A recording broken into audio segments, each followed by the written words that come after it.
Skin types. As you probably know already, our skin is not the same. Not all people have the same skin type, and each of the skin types requires a bit different approach in certain areas. Doing makeup is, of course, one of those areas. That is why we find it essential to cover skin types and prepare you for life and enable you to figure out with a very high certainty which skin type you have encountered. If you do not know your client's skin type or your own, you will never take proper care of the skin and make the most out of it when doing makeup. It would be best if you learned to treat each skin type in a specific way, adjusted to the skin's properties when doing makeup on it.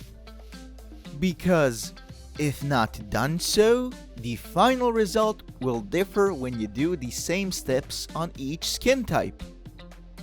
That is why we think this is an essential part of our course, and insist that you pay attention to the following lessons and make the most out of them. If you do, your makeup skill will be miles away from people who are not aware of the stuff we are just about to tackle.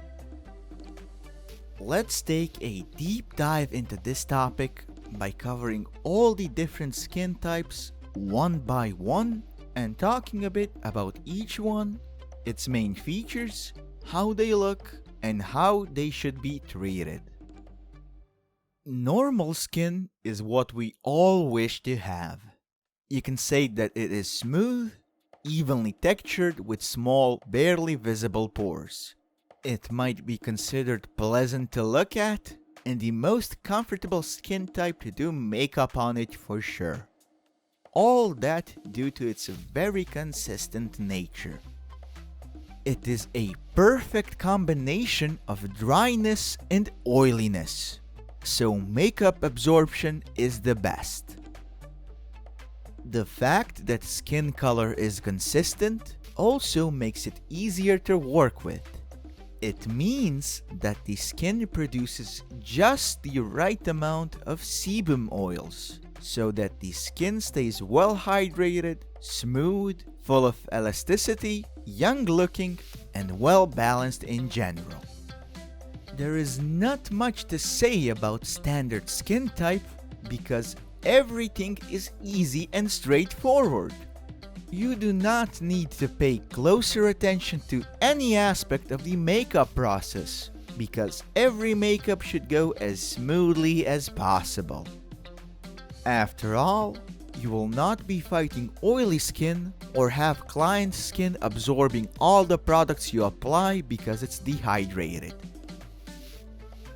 Dry skin is widespread because even people with normal skin can have dry skin on certain occasions, mostly when it is windy outside or very cold. We all know this feeling when we look ourselves in the mirror and see that our skin is not looking very nice. It starts losing small pieces of dead skin cells and it just looks hideous. Well then, we also are familiar with the way we look when we have dry skin. So when a person has dry skin, the skin might look flaky.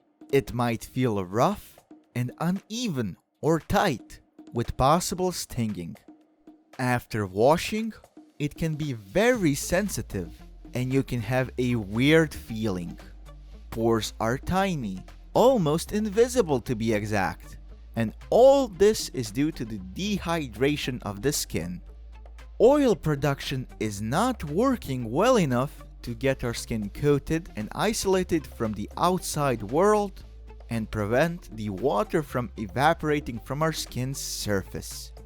And that has a result that our skin looks dry. In this scenario, you should provide the skin with proper moisturizing to get its natural features back and to make it look fabulous again. When doing makeup, dry skin can be a problem. After all, it can absorb the product you apply because it is dehydrated. Its natural behavior is to absorb anything containing liquid to help it become healthy and nourished, which is the exact reason why we apply moisturizers on it. Oily skin is the easiest to spot from the bunch. It is displayed as the shiny, oily skin in the nose, forehead, and chin areas. If you are looking for someone responsible for that, you will want to check the sebaceous glands. Oily skin is the product of glands producing more sebum than necessary, making the skin have excess oils on its surface. Pores for this skin type might be large, visible to the naked eye, and acne is also possible because they show due to some sebum pores becoming filled with dirt and getting clogged as a result. And all that makes the skin very hard to work with in general. That is, if you do not appropriately treat it beforehand. Because putting makeup on oily skin is like hell on earth, to put it in simple words. Also, as you already know, wet and warm places are utopia for bacteria to reproduce and swarm quickly. Oily skin is precisely that kind of area, so putting makeup over oily skin is like providing a safe house for the bacteria and telling them to reproduce even faster because you provide additional safety measures to help them survive the outside world's effects. But as lovely as that all sounds for bacteria, it is not pleasant for a person receiving this kind of treatment because bacteria can cause serious problems for us. Some of those problems might even be untreatable. Acne is the least of the issues that might appear as a result of the bacteria outbreak. So you need to thoroughly cleanse the skin of a person before you start doing makeup, because that is the only way you might get the expected results. And that includes removing excess oil from the skin and all the dirt and bacteria along with it. And the skin will be thankful because bacteria will be gone for good. Combined skin is, as its name states, a combination of dry and oily skin. The most common form appears to have an oily T area of the face and dry skin on the cheeks. The T area is the area on our faces that includes the forehead, nose, and chin area. Pores might be large in the face's oily regions and smaller in the face's dry regions. So this skin type should be treated as two different skin types. You'll have to treat dry areas as you would dry skin type and the oily regions as oily skin type. That way, you'll have one homogeneous place to work with and get the expected makeup results. And, of course, you will provide the person on the receiving end with proper skincare before you make them look amazing. That way, their skin will be thankful as well as the person receiving the makeup treatment. Sensitive skin is ranging from dry to oily because any skin type can be overly sensitive.